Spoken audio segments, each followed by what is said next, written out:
नमस्कार, मी Mandeep M गोरोडवार, PTN न्यूजचे मुख्य संपादक। आजची खास बातमी। गडचिरोलीत माओवाद्यांना मोठा धक्का। 11 वरिष्ठ माओवाद्यांनी पोलीस आणि सीआरपीएफ समोर आत्मसमर्पण केले आहे। या 11 माओवाद्यांमध्ये एक डीव्हीसीएम, एक एरिया कमिटी सचिव, एक पीपीसीएम, एक कमांडर आणि एक एसीएम पदावरील वरिष्ठ नेते समाविष्ट आहेत। शासनाने त्यांच्यावर एकूण 68 लाख रुपयाचे बक्षीस जाहीर केले होते।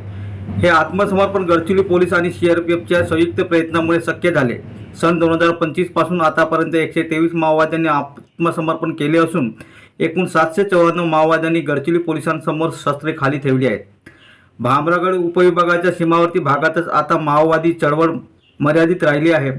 ऑक्टोबर 2025 मध्ये भूपती उर्फ सोनू यांच्यासह 61 माओवाद्यांच्या आत्मसमर्पणानंतर ही चळवळ कमकुवत झाली होती।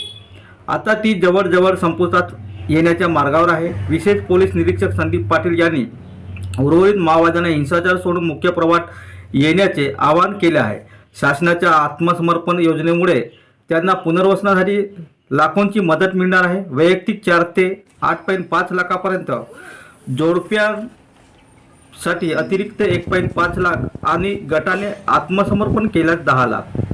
हा माओवाद विरोधी अभियानातील मोठा यशस्वी टप्पा आहे।